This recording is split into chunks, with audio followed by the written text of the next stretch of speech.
নমস্কার বন্ধুরা, পন্না রান্নাঘরে আপনাদেরকে স্বাগত। আশা করি আপনারা সকলে ভালো আছেন। আজকে চলে এলাম আরেকটি রেসিপি নিয়ে। আজকে আমি বানাবো কুমড়ো রুই মাছের ডিম দিয়ে টক, একটি সহজ রান্না। আপনারা খুব সহজেই বাড়িতে এই রেসিপিটি রান্না করতে পারেন। আমার চ্যানেলে নতুন বন্ধু হয়ে থাকলে চ্যানেলটিকে সাবস্ক্রাইব করে পাশে থাকার অনুরোধ রইল। তো আমি এখানে 300 গ্রাম রুই মাছের ডিম নিয়েছি। আপনারা চাইলে অন্য মাছের ডিম দিয়েও এই রেসিপিটি বানাতে পারেন। এখন আমি ডিমগুলোকে নুন হলুদ মাখিয়ে রেখে দিলাম। এখানে আমি কুমড়োগুলো শেপ করে কেটে নিয়েছি, কেটে ধুয়ে পরিষ্কার করেই রাখা আছে।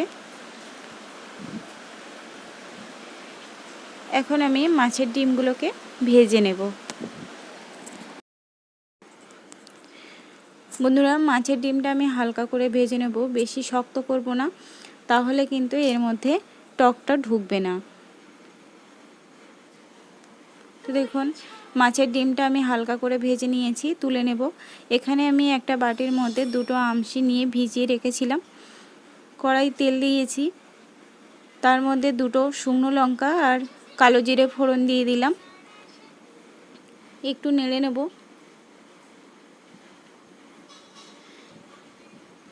এরপর এর মধ্যে আমি দিয়ে দেব কেটে রাখা কুমড়োগুলো। কুমড়োগুলোকে আমি এখন হালকা করে ভেজে নেব। এরপর আমি এর মধ্যে পরিমাণ মতো লবণ আর পরিমাণ মতো হলুদ দিয়ে আরও 2 থেকে 3 মিনিট ভাজা করে নেব। আমি এই লবণটা পরিমাণ বুঝে আমি দিয়েছি, কারণ আমশিতে কিন্তু লবণ দেওয়া আছে, সেই জন্য অল্প পরিমাণে আমি লবণ দিয়েছি।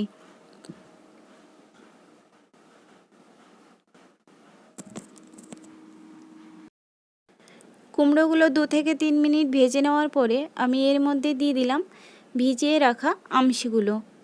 আমি আমশিগুলো দিয়ে একটু নেড়ে নেব। এর মধ্যে আমি 2.5 কাপ মতো জল অ্যাড করে দিলাম।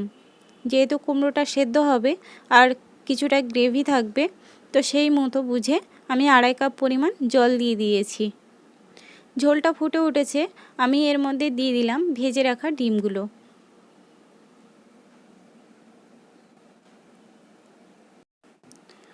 ডিমগুলোকে ঝোলের সাথে ভালো করে মিশিয়ে দেব, কারণ ঝোলটা ডিমের মধ্যে না ঢুকলে স্বাদটা ভালো লাগবে না।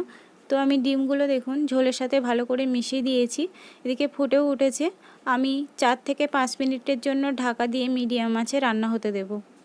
দেখুন 4 থেকে 5 মিনিট বাদে আমি ফিরে এসেছি। কুমড়োগুলো সেদ্ধ হয়ে গেছে আর মাছের ডিমের টকটাও রেডি হয়ে গেছে।